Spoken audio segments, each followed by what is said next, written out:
Lucas 17, versículos 1 al 10. Dice así la palabra del Señor. Jesús dijo a sus discípulos, es inevitable que vengan tropiezos, pero ay de aquel por quien vienen. Mejor le sería si se le colgara una piedra de molino al cuello y fuera arrojado al mar, que hacer tropezar a uno de estos pequeños. Tengan cuidado, si tu hermano peca, repréndelo, y si se arrepiente, perdónalo, y si peca contra ti 7 veces al día, y vuelve a ti 7 veces diciendo, me arrepiento, perdónalo. Los apóstoles dijeron al Señor, aumentanos la fe. Entonces el Señor dijo, si tuvieran fe como un grano de mostaza, dirían a este sicómoro, desarráigate y plántate en el mar, y les obedecería. ¿Quién de ustedes tiene un siervo arando o pastoreando ovejas y cuando regresa del campo le dice, ven enseguida y siéntate a comer? ¿No le dirá más bien, prepárame algo para cenar y vístete adecuadamente y sírveme hasta que haya comido y bebido y después comerás y beberás tú? ¿Acaso le das las gracias al siervo porque hizo lo que se le ordenó? Así también ustedes, cuando hayan hecho todo lo que se les ha ordenado, digan, siervos inútiles somos, hemos hecho solo lo que debíamos haber hecho. Dios diseñó este mundo, mis hermanos, para que nosotros, sus criaturas, todos los seres humanos, vivamos en comunidad, vivamos juntos unos con otros. Dios no nos creó para vivir aislados, cada quien en su rancho, cada quien consigo mismo. Si nosotros leemos Génesis, en el capítulo 1 nosotros veremos 7 veces ahí que Dios dice que todo lo que Él había creado era bueno. Incluso la última vez dice bueno en gran manera. Pero cuando llegamos al capítulo 2, versículo 18, había algo que no era bueno. Vio Dios que no era bueno que el hombre estuviera como solo. Era una creación perfecta, no había pecado. Adán estaba en perfecta comunión con Dios, pero no era bueno que él no tuviera una compañía. Y por eso creó a Eva. Dios nos creó para que viviéramos en relaciones muy cercanas unos con otros, pero después de Génesis 2 está Génesis 3, ¿cierto? Y en Génesis 3 nosotros leemos de la caída trágica y horrible en pecado. Adán y Eva, nuestros padres, y todos nosotros con ellos caímos en pecado, deshonramos a Dios, desobedecimos, nos rebelamos contra sus mandamientos y como consecuencia se rompió nuestra relación como seres humanos con Dios, pero también se rompió nuestra relación con otros seres humanos. Tan grave quedó la situación que el siguiente pecado concreto que nos menciona la Biblia específico es el asesinato de un hermano contra otro, Caín y Abel. Es como, ¿qué tanto dañó el pecado las relaciones interpersonales? Tanto que un hermano mató a otro. Así de mal, así de horrible. Inmediatamente después de la caída se nos menciona que Caín asesinó a su hermano Abel. Pero en Génesis 3, Dios prometió que vendría alguien, uno más poderoso que la serpiente, que Satanás, y que vendría a redimir a los seres humanos, alguien de la simiente de la mujer. Jesucristo, nuestro gran Salvador, Él vino y aplastó la cabeza de la serpiente. Jesucristo es el Redentor prometido y Él vino, y lo anunciamos todos los domingos aquí, ¿cierto? Para reconciliarnos con Dios, pero lo que muchas veces descuidamos es que Cristo vino a reconciliarnos con otros pecadores también. Eso muchas veces está fuera del radar. Oh, sí, Dios me ha perdonado. Ah, pero ¿qué tal aplicar la obra de Cristo a tus relaciones con las personas que tienes ahí a tu lado? Aplicar la obra de Cristo a tus relaciones en tu hogar, a tus relaciones con tu esposo, tu esposa, con tus hijos, con tu familia extendida, tíos, primos, padres, suegra, suegro, yernos, etcétera. ¿Qué tal si aplicamos la obra de Cristo a nuestras relaciones laborales? Bueno, Cristo vino a reconciliarnos con Dios, pero también a hacer posible, escuchen esto, hermanos, que nuestras relaciones con otros funcionen también. Eso es posible por el Evangelio. Eso es posible por la obra de Cristo. Es posible que nuestras relaciones funcionen bien por el Evangelio, especialmente en la iglesia, un grupo de redimidos por la sangre de Cristo. Necesitamos a Cristo para vivir bien con otros. Y una tentación para muchos es alejarnos de la comunidad de cristianos o mantener nuestras relaciones con otros cristianos superficiales. Pero necesitamos a otros cristianos. Escuchen lo que dice Paul Tripp. Aun si vivieras 1000 años y durante esos 1000 años siguieras a Jesús fielmente, nunca dejarías de necesitar el ministerio del cuerpo de Cristo. Necesitas el ministerio del cuerpo de Cristo, o sea, de la iglesia, de tus hermanos y hermanas, hoy, tanto como el día en que te convertiste en seguidor de Jesús. Necesitamos esa comunidad de creyentes para vivir de una manera que honra a Dios. Ahora, el problema es que estas relaciones son difíciles, mis hermanos. Es un gran desafío vivir en comunidad. No es fácil. Pon a dos pecadores juntos y hay problemas. Hermanos, si nosotros a veces tenemos problemas con nosotros mismos, o sea, no nos aguantamos ni a nosotros mismos, ponme con otro pecador y vamos a tener problemas, vamos a tener desafíos, vamos a tener dificultades. Y aquí es donde las palabras de Jesús en este pasaje que acabamos de leer, Lucas 17, 1 al 10, son tan importantes y son tan desafiantes, mis hermanos. Jesús nos hace un llamado aquí a vivir de una manera contracultural. Estos mandamientos de Jesús se oponen a todo lo que nosotros hemos aprendido y hemos vivido por nosotros mismos en nuestra vida. Este sermón se titula La vida en comunidad de los discípulos de Cristo y lo voy a separar en 4 secciones que son los mandamientos que Cristo nos da para nuestra vida en comunidad. En primer lugar, no hagamos que otros pequen. En segundo lugar, perdonemos siempre. En tercer lugar, reconozcamos nuestra debilidad y necesidad de la provisión de Cristo. Y en último lugar, seamos siervos humildes. Recordemos, mis hermanos, que Jesús está a unos pocos meses de ir a la cruz. Y desde hace varios capítulos, Lucas ya nos dijo, en el Evangelio de Lucas, que Cristo puso su rostro para ir hacia Jerusalén. Él no está evitando la cruz, Él está caminando hacia la cruz, está decidido a completar su obra de redención a favor de su pueblo. Y en ese camino es un avance lento hacia Jerusalén. Pero en ese camino se encuentra con fariseos, escribas, saduceos, religiosos de su tiempo, se encuentra con enfermos, se encuentra con leprosos, lo veremos en el siguiente pasaje de Lucas, si el Señor lo permite, versículos 11 en adelante, y sana personas, enseña multitudes, habla con los fariseos, habla con los religiosos de su tiempo, pero en este tiempo que Él está caminando hacia Jerusalén, lo más importante para Jesús es preparar a sus discípulos para el momento cuando Él se vaya. Muera, resucite y ascienda a los cielos. Jesús está usando cualquier oportunidad que tiene para preparar a sus discípulos para cuando ellos se queden responsables de seguir la misión, de continuar avanzando el evangelio hasta los últimos rincones de la tierra. Y aquí en este pasaje, Jesús les está diciendo a sus discípulos, ustedes van a formar una comunidad, que ya eran una comunidad, pero esa comunidad iba a crecer. Y esta comunidad va a requerir mucho de ustedes, porque es desafiante vivir en comunidad. Y estos son los mandamientos que yo quiero que ustedes les presten atención. Estos son los mandamientos que Jesús quiere que nosotros obedezcamos en nuestra comunidad cristiana. Él quería que los discípulos obedecieran estos mandamientos y Él quiere que nosotros obedezcamos esos mandamientos también. Si nosotros leemos el pasaje a primera vista, mis hermanos, como que los temas no conectan. Está raro.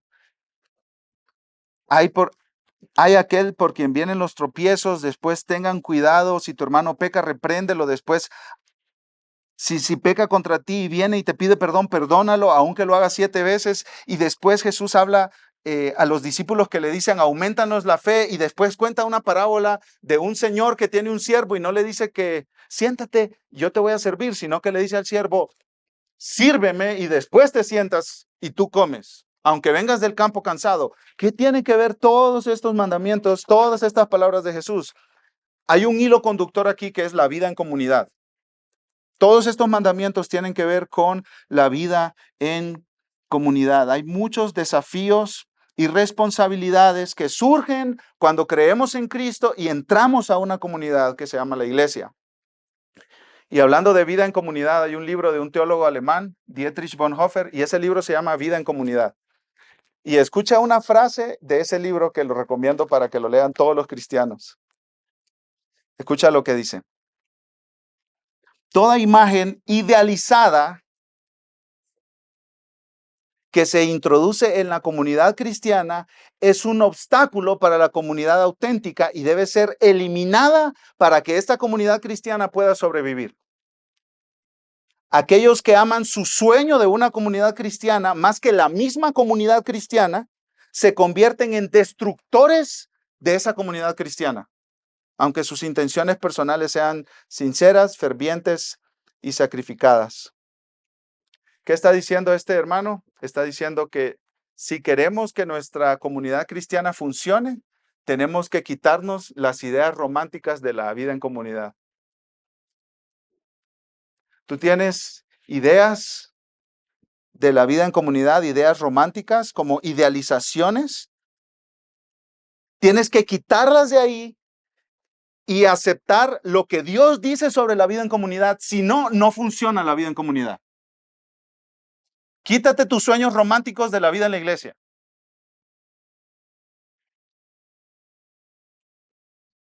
¿Piensas que nunca te ofenderán? ¿De verdad? ¿Piensas que nunca te ofenderán? Quítate eso de la cabeza. ¿Piensas que tú nunca ofenderás a otros en la comunidad cristiana? Quítate eso de la cabeza. ¿Piensas que todo será un camino de rosas? ¿Piensas que todo funcionará bien y no habrán roces y desafíos enormes en nuestras relaciones? ¿Piensas que no habrá pecado? ¿Piensas que no habrá conversaciones difíciles? ¿Piensas que será fácil y obvio confrontar el pecado en otros? ¿Piensas que tienes la misma sabiduría en ti mismo para reprender a los que pecan? ¿Y piensas que otros no te van a reprender a ti en algún momento? Bueno, todas esas son ideas falsas de la vida en comunidad. Hay desafíos y hay problemas en la vida de comunidad. Y Cristo, escuchen esto, mis hermanos, Cristo nos da un baño de realidad en estos versículos. Es como que nos da un chapuzón en la realidad. Imagínate que estás dormido y alguien te agarra y te echa en una tina con hielo. Eso es lo que hace Cristo con nosotros en este pasaje. Rechaza todas las ideas falsas de comunidad que tienes. Recibe las palabras de Jesús como un baño de realidad en tu vida. Si no prestamos atención a Jesús y mantenemos nuestras ideas falsas de comunidad en la iglesia, y esto tiene aplicaciones en tu matrimonio, en tu hogar, en tu trabajo, con tus vecinos, esto tiene aplicaciones para todas las relaciones de tu vida, pero vamos a hablar principalmente en la iglesia local. Si no prestamos atención a las palabras de Jesús, tendremos muchos problemas, desánimos, disgustos, decepciones, frustraciones y desilusiones. Entonces, entrémosle, mis hermanos. Estas son las instrucciones de Cristo para la vida en comunidad. En primer lugar, no hagamos que otros pequen. No hagamos que otros pequen. Miren Lucas 17:1, por favor. Jesús dijo a sus discípulos, es inevitable que vengan tropiezos, pero hay de aquel por quien vienen. Mejor le sería si se le colgara una piedra de molino al cuello y fuera arrojado al mar, que hacer tropezar a uno de estos pequeños. Escucha lo que dice Cristo aquí. Es inevitable que vengan tropiezos. La palabra tropiezos significa caída o caída en pecado. La palabra tropiezos en la antigüedad se usaba para hablar de una trampa, de una trampa.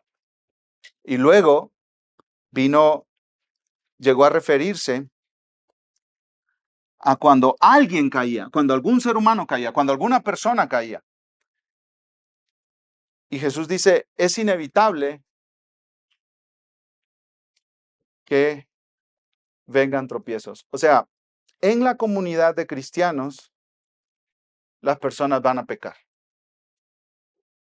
En la comunidad de cristianos, las personas van a pecar. En tu hogar, las personas van a pecar. En tu matrimonio, tu cónyuge va a pecar. Tus vecinos van a pecar contra ti. Jesús dice, es inevitable. Y este es el baño de realidad, mis hermanos. Nosotros no queremos que otros pequen. Nosotros no queremos que otros pequen contra nosotros específicamente. Nosotros no queremos ver el dolor y los estragos que el pecado causa en nuestra vida, en nuestra familia, en la iglesia, pero Cristo dice, es imposible. Es imposible que no vengan tropiezos. Es imposible que la gente no peque, no tropiece, no caiga. Es imposible que no surjan escándalos, caídas horribles y vergonzosas. ¿Te ha pasado que cuando escuchas que un cristiano así, muy reconocido, peca? Esas son las idealizaciones que tenemos de la vida en esta tierra y de la vida de los cristianos y de la vida en comunidad. Esas son las idealizaciones. Esa respuesta, esa reacción es como, pues, ¿y dónde crees que estás viviendo? ¿En qué mundo vives? ¿En qué realidad vives?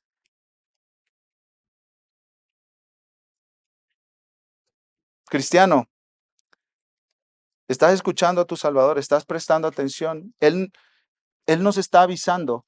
¿Saben por qué nos dice esto? Es inevitable que vengan tropiezos porque Él conoce el corazón humano. Él conoce nuestro corazón. Él sabe de lo que somos capaces. Él sabe quiénes somos. Y nos advierte que la comunidad cristiana será inevitablemente una comunidad, escuchen, imperfecta. La comunidad de discípulos de Jesús, inevitablemente, Jesús te lo está diciendo, inevitablemente será una comunidad imperfecta. ¿Qué esperanzas tienes de esta comunidad? Yo tengo un amigo dominicano que siempre decía, era pastor junto conmigo en una iglesia, y él decía, cuando estaba repartiendo la Santa Cena, mira a tu alrededor, mira a tu alrededor, mira a esa gente descompuesta, mira a esa gente desorganizada, mira a esa gente pecadora, mira a esa gente que te fastidia. Ellos son los redimidos por la sangre de Cristo. Y Cristo derramó su sangre para salvarlos a ellos.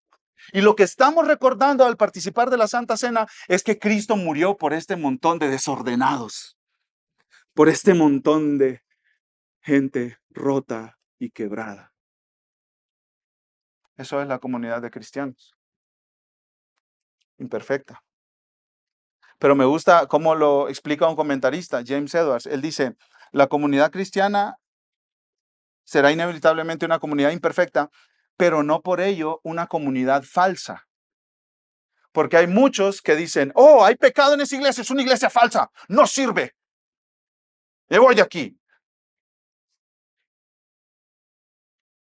Quiere decir que no le estás prestando atención a las palabras de Cristo, ¿cierto?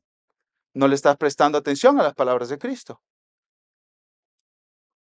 Que seamos una comunidad imperfecta no quiere decir que seamos una comunidad falsa, mis hermanos. Y sigue diciendo este comentarista, los creyentes que no escuchen y presten atención a esta advertencia serán miembros ineficaces de la iglesia, ya que tendrán la ilusión de que la verdadera iglesia es una iglesia perfecta. Y al no encontrar una iglesia perfecta, pasarán de una comunidad a otra con una desilusión cada vez mayor.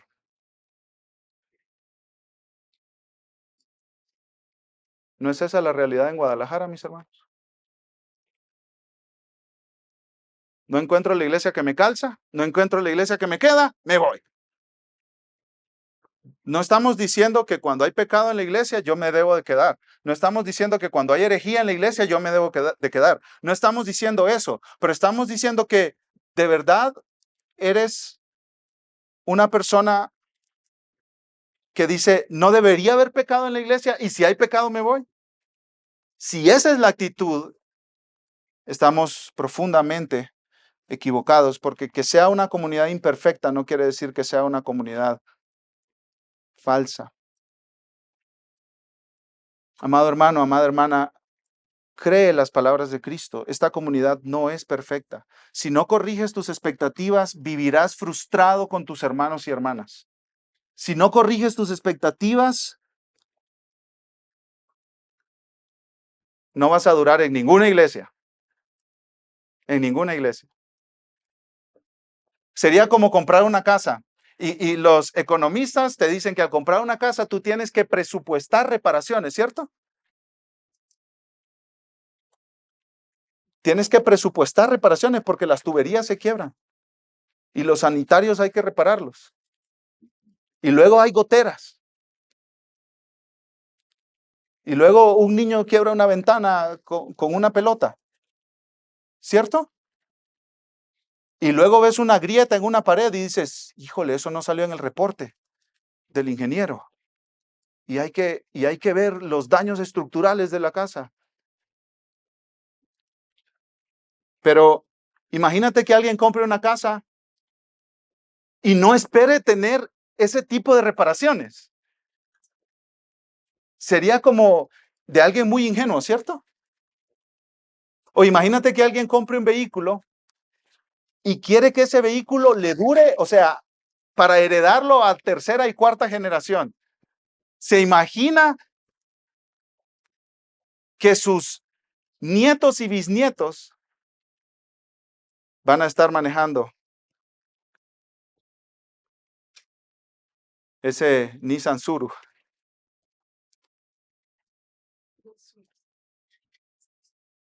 O para irnos a algo peorcito, ese Ford Focus. Dice, no, pero ¿por qué se me arruinó? ¿Por qué se me...?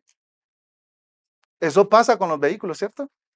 Especialmente en nuestra Guadalajara, con esas calles tan hermosas que nosotros tenemos. Si entras a la iglesia esperando una comunidad perfecta, es como que compres una casa y esperes nunca hacerle ninguna reparación. O como compres un vehículo y creas que te va a durar para siempre y no va a haber ningún problema con el vehículo. Y Jesús dice, no, no puedes esperar eso. No puedes esperar eso. Estás entrando a una comunidad imperfecta. Es inevitable que vengan tropiezos. Este no es un permiso de Jesús para caer en pecado. Más bien es una observación de la realidad. Jesús es la persona más realista que jamás haya vivido porque conoce todas las cosas, mis hermanos. Y Él te está diciendo, Él no se está diciendo, Él me está diciendo, es inevitable que hayan tropiezos. Es inevitable que hayan tropiezos. Así que cuando alguien peque contra ti, tú puedes decir, oh sí, Jesús habló de eso. Claro que sí, por supuesto. Cuando alguien te ofenda, tú dices, oh sí, claro que sí, por supuesto. Jesús dijo que eso iba a pasar en la comunidad de creyentes. Sí, no digas, oh, la hermana tan santa que yo creía que era. Y me dijo gordo. Oh, mira el hermano. Y yo pensé que era líder. ¿Y qué le pasa? No, tú tienes que decir, claro, eso dijo Jesús. Exactamente. Jesús no miente. Eso es lo que debemos de decir. Jesús no miente.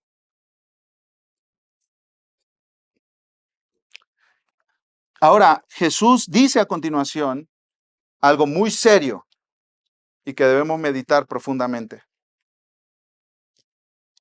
Es inevitable que vengan tropiezos, pero hay de aquel por quien vienen. Es inevitable que la gente peque, pero hay de aquel que hace pecar a la gente.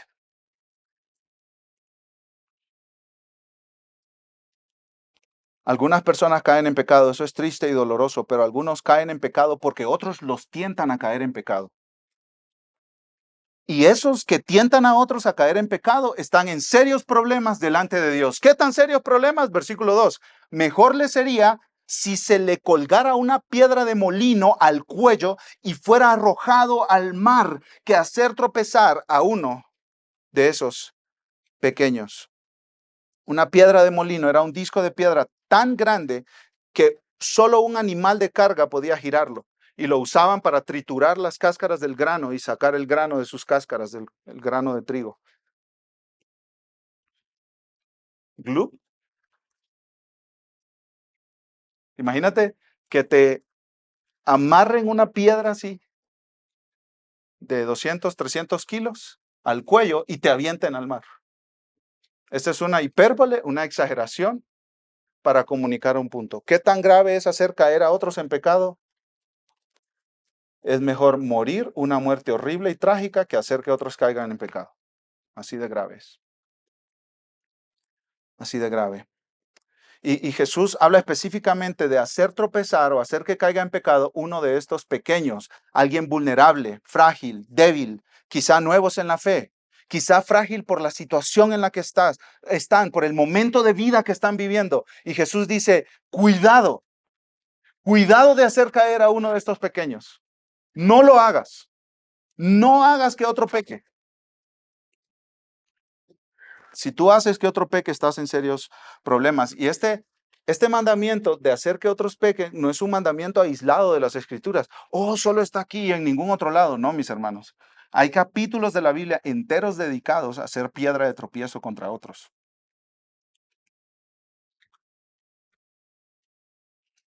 Romanos capítulo 14 se dedica a eso. Primera de Corintios capítulo 8 se dedica a eso y otros también. Las amenazas de Dios contra los que hacen pecar a otros son serias y graves, mis hermanos. Serias y graves. Romanos 14:13, Pablo dice, por tanto, ya no nos juzguemos los unos a los otros, sino más bien decidan esto, no poner obstáculo o piedra de tropiezo al hermano. Primera de Corintios 8:2 y 13, y así al pecar contra los hermanos y herir su conciencia cuando está débil, pecan contra Cristo. Por tanto, si la comida hace que mi hermano caiga en pecado, no comeré carne jamás para no hacer pecar a mi hermano.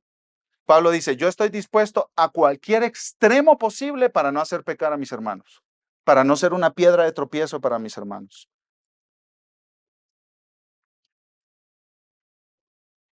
Un comentarista, Adolf Schlatter, dice, mejor estar muerto que ser un falso guía o un mal guía que lleve a otros a pecar.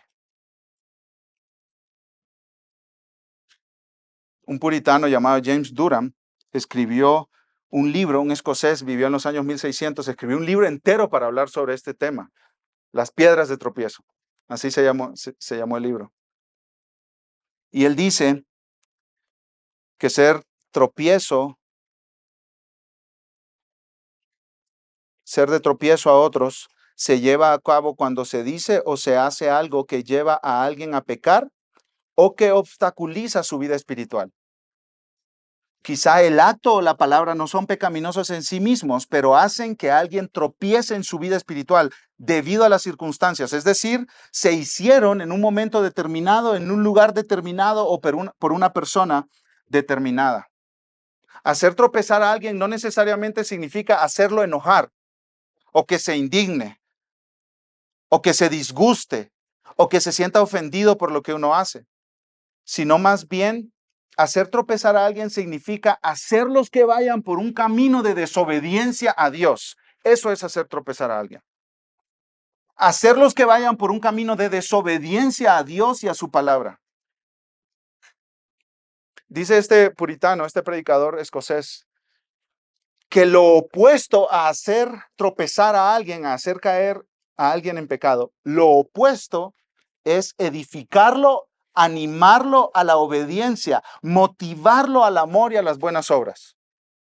Por un lado está hacer que otro caiga en pecado, por otro lado está animar a alguien a la obediencia a Dios, al amor, a las buenas obras. Como dice Hebreos 10:24, consideremos cómo estimularnos al amor y a las buenas obras. Eso es lo contrario a hacer tropezar a alguien. Entonces, Jesús quiere que nosotros estemos constantemente pensando, ¿cómo puedo animar a esa persona a caminar en obediencia a Dios? ¿Sí? Y algunos, mis hermanos de ustedes, tienen como una gracia que Dios les ha dado y las personas se acercan con ustedes y les piden consejos. Mira que estoy pasando esta situación, mira. Y algunos me dicen, Daniel, es que yo no entiendo por qué la gente se acerca conmigo y me pregunta, pues Dios te dio gracia, hermano. Dios te dio una cara de sí. O sea, no tienes una cara de limón, pues. No tienes una cara de enojo. Y pues sí, ¿quién se te va a acercar con esa cara de habanero?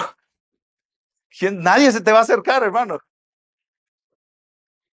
Pero hay personas que tienen una cara de, oh, yo me voy a acercar para pedirle consejo porque su postura es como de aceptar, de amar, de servir, de llorar con los que lloran, reír con los que ríen. Y se te acercan muchas personas y tú das consejos. Jesús dice, asegúrate que tu consejo sea animar a otros a la obediencia, no a la desobediencia. Asegúrate que no estás llevando a otros al pecado. Y este puritano, James Durham, lo aplica a los padres, a los niños y a la comunidad de la iglesia. Y lo aplica a un montón de situaciones más, pero quiero mencionar estos tres. Los padres, por ejemplo. Los padres pueden hacer tropezar a sus hijos al provocar su ira con reacciones desproporcionadas, enojándose con facilidad y no llevando a cabo una disciplina justa porque los desalienta. Los padres pueden hacer tropezar a sus hijos al no criarlos en la disciplina y amonestación del Señor. Los padres hacen tropezar a sus hijos al descuidar, amarles, elogiarlos, orar por ellos.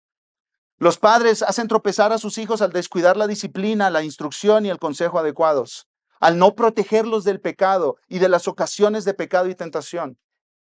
Los padres pueden hacer tropezar a sus hijos al pedirles que hagan cosas ilegales. También los hacen tropezar con su ejemplo pecaminoso. Padres, nuestros hijos son nuestra responsabilidad. Y Dios quiere que los animemos a la piedad, no a la desobediencia. Los hijos, niños, escúchenme. Ustedes pueden ser piedra de tropiezo al animar a otros niños a desobedecer a sus padres.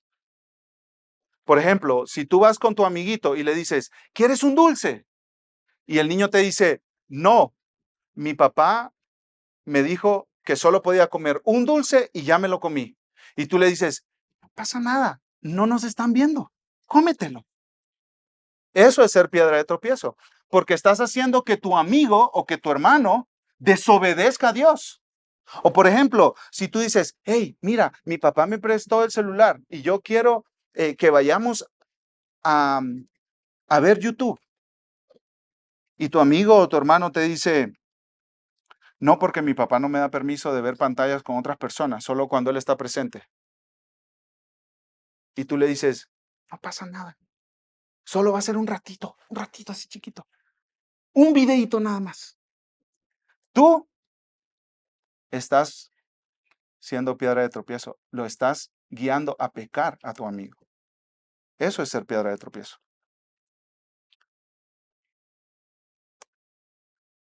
También en la comunidad cristiana, ser piedra de tropiezo es no decir la verdad con amor, con humildad. Ser piedra de tropiezo es no reprender a alguien cuando está pecando, tratando de restaurarlo. ¿Por qué? Porque les permitimos que se endurezcan en su pecado. Hermanos, especialmente los que dan consejos a otros.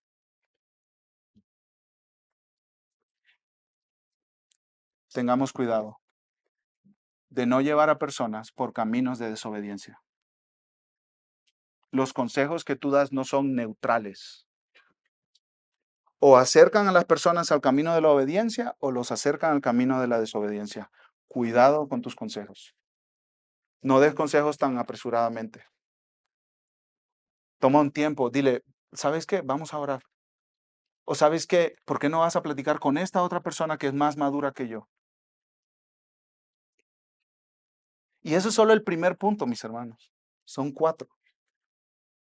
Pero ¿por qué hice énfasis en este primer punto? Porque se predica muy poco de esto, de ser piedra de tropiezo a los demás. ¿O cuándo fue la última vez que escuchaste un sermón de ser piedra de tropiezo? No hagamos, en primer lugar, no hagamos que otros pequen. En segundo lugar, perdonemos siempre. Versículo 3, tengan cuidado. Si tu hermano peca, repréndelo. Y si se arrepiente, perdónalo. Y si peca contra ti 7 veces al día y vuelve a ti 7 veces diciendo, me arrepiento, perdónalo. Mira que Jesús empieza este versículo 3 diciendo, tengan cuidado. Es la seriedad con la que Jesús nos está hablando lo que debe llamar nuestra atención. Jesús hablará de 2 temas ahorita en estas próximas palabras: reprender a alguien cuando peca y perdonar a alguien cuando te pido perdón. Y en este tema de reprender y perdonar, ten cuidado. Es como si estás caminando. Jesús sabe que en estos temas de reprender a alguien y de perdonar, tú estás caminando por un precipicio y tienes que ir con mucho cuidado, dando pasos muy cuidadosos. No la vayas a regar y te vayas a resbalar y te vayas a caer al precipicio. Hay personas que cuando hablan de reprender, oh sí, reprender, yo soy experto en reprender, yo quiero reprender. ¿Quién pecó para reprender? Y tienen un radar. Pecado, reprensión. Pecado, reprensión. No, hermanos. Eso es pecado en sí mismo. Ten cuidado. Eso es lo que Jesús está diciendo. Tengan cuidado. Estás caminando en un precipicio y puedes equivocarte gacho. Pues Jesús no dijo gacho, pero aquí sí diríamos gacho. Puedes meter la pata horrible. Y cuando se trata también de perdonar a otros, la mayoría de nosotros pensamos que tenemos un espíritu perdonador, mis hermanos. Y alguien dijo, es fácil hablar de perdón hasta que te toca perdonar. La mayoría de nosotros creemos que somos súper perdonadores, ¿cierto? A ver, que te ofendan feo, a ver cómo te va. Tengan cuidado. ¿Sabe lo que significa esas palabras de Jesús? Nosotros somos más resentidos de lo que pensamos. Eso es lo que significa. Nosotros guardamos más rencor de lo que pensamos. Es más difícil para nosotros perdonar de lo que somos conscientes. Eso es lo que significa tengan cuidado. Tim Keller dice, cuando Jesús les dice tengan cuidado a los que han sido ofendidos, significa que deberíamos dar por sentado que somos más resentidos y menos perdonadores de lo que creíamos y que nos controla más de lo que pensamos, lo que la gente ha hecho. Entonces, en estos dos temas de reprender y de perdonar, ten cuidado. Y si tu hermano peca, repréndelo. La palabra reprender ahí significa advertir o amonestar con el fin de prevenir o poner fin a una acción. Su propósito, dice un comentarista, no es humillar, derrotar o expulsar a los pecadores de la comunidad cristiana, sino corregirlos y restaurarlos. No es regañar por regañar, no es dar de bibliazos por dar de bibliazos, es restaurar a una persona, ayudarle, rescatarlo, que salga de esa vida de pecado. Eso es lo que Dios quiere hacer a través de nosotros cuando reprendemos. Cito a un comentarista, James Edwards, él dice, a menudo es más fácil hacer de la vista gorda ante el pecado en la comunidad. La amonestación de los hermanos en la fe requiere que la iglesia funcione como un cuerpo en la costosa, escucha esto, la costosa labor de reconciliación. Es muy costoso reconciliarnos unos con otros. Y parte de esa reconciliación es reprender cuando un hermano peca. Esto es sumamente difícil. Muy pocas personas saben cómo hacerlo bien y sabiamente. Y a continuación vamos a ver que los discípulos reconocen que no saben hacer estas cosas. Pero eso en un momentito, en un minuto. Jesús dice, si tu hermano peca, repréndelo. Y si se arrepiente, perdónalo. Y si peca contra ti 7 veces al día y vuelve a ti 7 veces diciendo, me arrepiento, perdónalo. La palabra perdón, mis hermanos, se usa en el ámbito, en la esfera de la economía. La palabra perdón significa asumir una deuda y no cobrársela al otro. Eso significa, cuando alguien te ofende, entró en deuda contigo y al perdonarlo, tú no le cobras esa deuda. Tú la absorbes, la asumes hacia ti mismo. De nuevo cito a Tim Keller, dice, el perdón es pagar internamente la deuda del ofensor. En vez de hacer que él la pague, le cancelas la deuda. Te niegas a obligar a la persona que te debe a que te pague.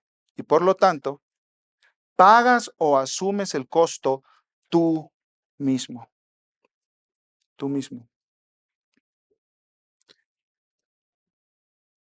Y aquí necesitamos recordar el Evangelio. El Evangelio es un mensaje de perdón, mis amados hermanos. ¿cierto? Dios nos creó para que viviéramos para su gloria y que disfrutáramos de su presencia por siempre. Pero nosotros nos rebelamos contra Él, rompimos sus leyes y nos separamos de Él. Pero Dios envió a Cristo Jesús para que viviera la vida perfecta que Dios requiere de nosotros, pero que nosotros no podemos vivir, y que muriera en una cruz pagando el precio por nuestros pecados. Exactamente eso, lo que significa la palabra perdón, absorbiendo nuestra culpa, absorbiendo nuestro castigo. En lugar de castigarnos a nosotros en el infierno por siempre, Cristo Jesús absorbió la deuda que nosotros teníamos con Dios. Eso es el Evangelio. Dice R.C. Sproul, si entendemos algo del cristianismo, debemos entender el perdón, porque por definición somos personas perdonadas.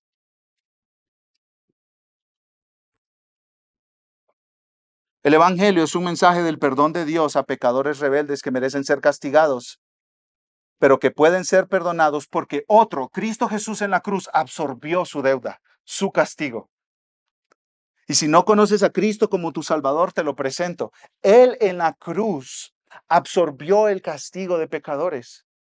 Y tú puedes venir a Él y recibir perdón de parte de Dios por todos tus pecados, por siempre. Ven a Cristo en arrepentimiento y fe. Arrepiéntete de tu pecado y cree en Jesús como tu Salvador. Y Dios dice que si tú te arrepientes de tu pecado y crees en Jesús, eres perdonado de todos tus pecados. Colosenses capítulo 3 habla de eso. El acta de decretos que nos era contraria, Cristo la quitó de en medio y la clavó en la cruz, perdonándonos todos nuestros pecados. No solo algunos, no solo los más pequeños, no solo los menos vergonzosos, todos nuestros pecados. Así que yo te llamo para que vengas a Cristo, a esa cruz, en arrepentimiento y fe, para recibir el perdón de parte de Dios. Los cristianos hemos sido perdonados, y porque hemos sido perdonados podemos perdonar, mis amados hermanos. El perdón es tan difícil, mis hermanos, y hay cosas tan duras en nuestra vida. No minimizamos. Escucha esto, hermano. Al predicar esto y a Jesús al enseñar esto de perdonar a otros, no minimizamos el dolor que ha sufrido.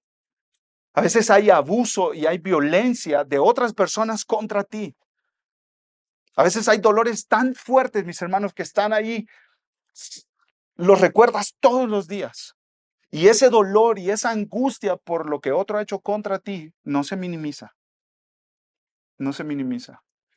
Pero el Evangelio lo alumbra a tal punto que tú puedes recordar que has sido perdonado infinitamente por un Dios de gracia. Y por ese perdón que has recibido, tu corazón ha sido transformado para que tú puedas perdonar a otros que te han ofendido también. Absorber la deuda que ellos tienen contigo. No cobrárselas, no tomar venganza, no estar planificando, no estar pensando que les vaya mal, no estar dándole vueltas en tu cabeza las ofensas que les dirías si estuvieras en su cara. No me voy a cobrar contigo. Tim Keller, cito de nuevo, él dice que los creyentes podemos decir en oración a Dios: Señor, tú no me exigiste que pagara mis deudas, sino que Jesús las pagó con su vida. Ahora, ¿qué derecho tengo de exigirle a otros los pagos por las deudas que tienen conmigo? Y antes de ir al tercer punto, mis hermanos, de este sermón, yo quiero hacer una conexión aquí muy importante. Mira cómo Jesús teje la reprensión por el pecado de otros con el perdón. Mira cómo Jesús teje estos dos conceptos. La única manera en que tú puedes reprender con sabiduría a otros y hacerles bien en su vida es porque tú vienes en una postura de entender que tú eres un pecador perdonado por Dios. O sea, no vienes a reprender a alguien porque tú nunca te has equivocado. No vienes a reprender a alguien porque tú eres un santo superior y que les vas a enseñar a estos que no saben cómo comportarse a comportarse porque tú sí te estás comportando bien. La reprensión así no funciona. En ningún contexto, ni en tu matrimonio, ni en tu familia, ni en la iglesia, ni en ningún lado. La reprensión sabia y que funciona, y Jesús la teje aquí para nosotros, mis hermanos, es la reprensión de aquel que sabe que ha sido perdonado, que sabe que ha sido rescatado del infierno eterno. Y entonces, como Él es pecador, no viene desde una postura de superioridad. Como Él ha sido perdonado, no viene a reprender a otros desde una postura de superioridad, sino como un pecador también que necesita el perdón. ¿Cuáles son las instrucciones de Jesús para la vida en comunidad, mis hermanos? No hagamos que otros pequen, perdonemos siempre. En tercer lugar, reconozcamos nuestra debilidad y necesidad de la provisión de Cristo. Reconozcamos nuestra debilidad y necesidad de la provisión de Cristo. Hermanos, hemos escuchado que no seamos piedras de tropiezo a otros, que reprendamos, pero con una actitud de que nosotros hemos sido perdonados también de nuestro pecado y que no somos perfectos y que cualquiera que peque contra nosotros y venga pidiéndonos perdón, que lo perdonemos todas las veces necesarias, 7 veces al día si es necesario. Si tu respuesta a todo esto, sí, claro, por supuesto, así vivo yo. Esa es mi vida. Yo creo que no has entendido el punto. Nuestra respuesta ante esto es como decir, híjole, esto está difícil. Estos mandamientos de Cristo son difíciles. Esto no es fácil hacerlo.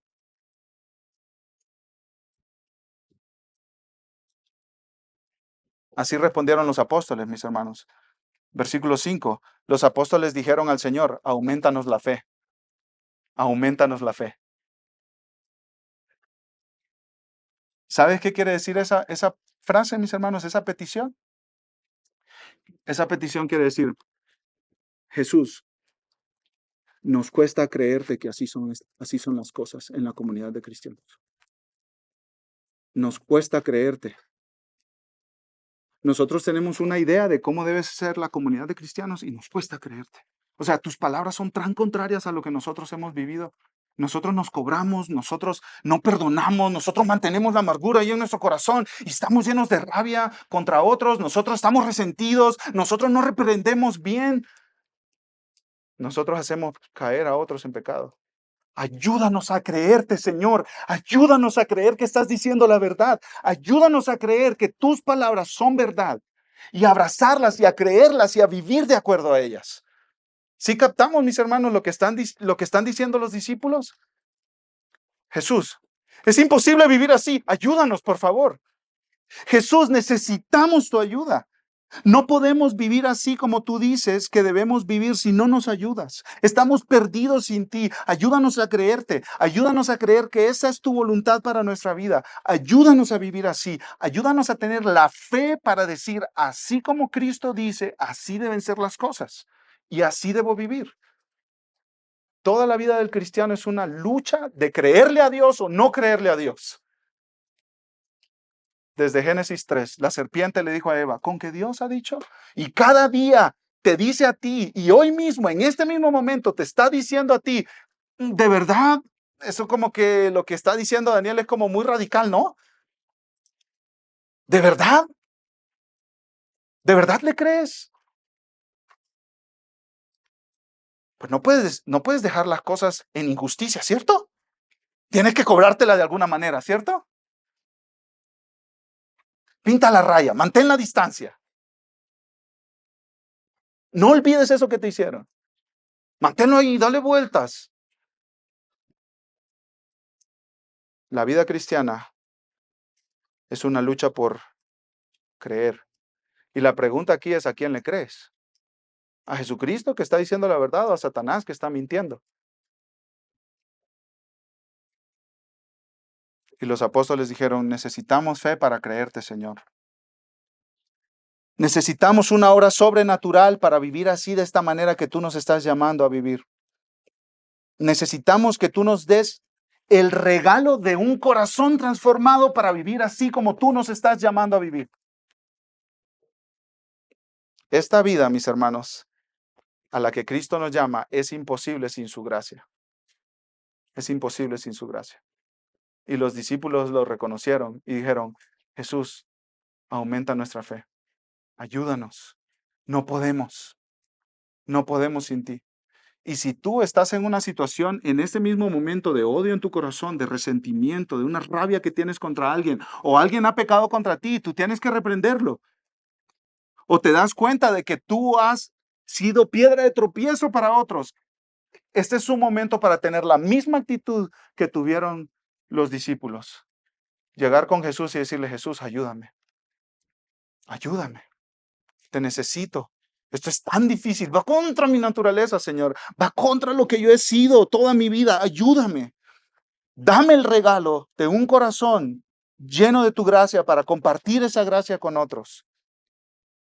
Versículo 6, entonces el Señor dijo, si tuvieran fe como un grano de mostaza, dirían a este sicómoro, desarráigate y plántate en el mar, y les obedecería. ¿Cuál es el punto, mis hermanos? El punto es, el tamaño de su fe no es tan importante como el objeto de su fe. Una gran fe en el objeto equivocado no sirve. Es como, no, yo puedo, yo voy a perdonar, yo voy a perdonar. A ver, Danielito, a ver, perdona. No, esos pensamientos no, esos pensamientos no. No desees que tenga un accidente, no. No desees que su negocio vaya a la quiebra, no. Es fe en ti mismo, ¿cierto? Yo puedo. Tienes que reprender a alguien, no, yo sí sé, yo me sé los versículos, yo me lo sé. Yo puedo, ya van a ver, les voy a demostrar. Ese es fe en ti mismo. Una gran fe en ti mismo no sirve. Pero una pequeña fe, como un granito de mostaza, el grano más pequeño en el tiempo de Jesús, en un gran Dios puede hacer milagros. Milagros en tu corazón, mi hermano. Milagros en tu corazón, milagros en tu interior para que tú dejes esas amarguras y dejes esa rabia que tienes. Milagros adentro de ti. Pequeña fe en un gran Dios. Eso es lo que dice un comentarista, Leon Morris. No se requiere tanto una gran fe, sino fe en un gran Dios. Este es un momento para ir a Dios corriendo y decirle, Señor, ayúdame. El sicómoro era un árbol con muchas raíces y profundas raíces, y era imposible simplemente arrancarlo de la tierra, y más imposible aún plantarlo en el mar.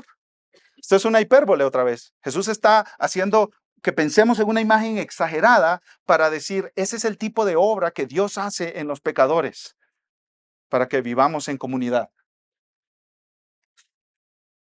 Ahora, mis hermanos, Jesús nos está diciendo que toda esta vida en comunidad, pecadores perdonándose, amándose, reprendiéndose humildemente unos a otros, toda esta vida en comunidad, no haciéndonos pecar, sino más bien animándonos a obedecer a Dios, todo esto es un regalo de Dios y no tenemos nada de qué gloriarnos. No tenemos nada de qué exaltarnos. No tenemos nada por qué sacar el pecho, mis hermanos. Y eso es lo que Jesús dice a continuación. Seamos siervos humildes, en cuarto lugar. Porque si tú vives así, si tú perdonas, si tú reprendes con humildad y amor, no es por ti. Es por una obra milagrosa de Dios en tu corazón. No es por ti. Así que no puedes llegar y decir, yo, miren cómo perdono. Miren cómo sé reprender. No es por ti. Es por Dios obrando en ti y a través de ti. Así que dale gloria a Dios. Versículo 7. ¿Quién de ustedes tiene un siervo arando o pastoreando ovejas y cuando regresa del campo le dice, ven, enseguida, y siéntate a comer? ¿No le dirá más bien, prepárame algo para cenar y vístete adecuadamente y sírveme hasta que haya comido y bebido y después comerás y beberás tú? ¿Acaso le da las gracias al siervo porque hizo lo que se le ordenó? Así también ustedes, cuando hayan hecho todo lo que se les ha ordenado, cuando hayan hecho todo lo que Cristo les ordenó de su vida en comunidad, digan, no, mira qué grande soy, mira qué capacidad para perdonar tengo. No digan eso. Digan, siervos inútiles somos. Hemos hecho solo lo que debíamos haber hecho. Cristo, es lo que tú me pides. Y ¿sabes lo más maravilloso? Que tú me has dado la gracia para vivir así. Así que gloria a ti. Yo solo soy un siervo inútil.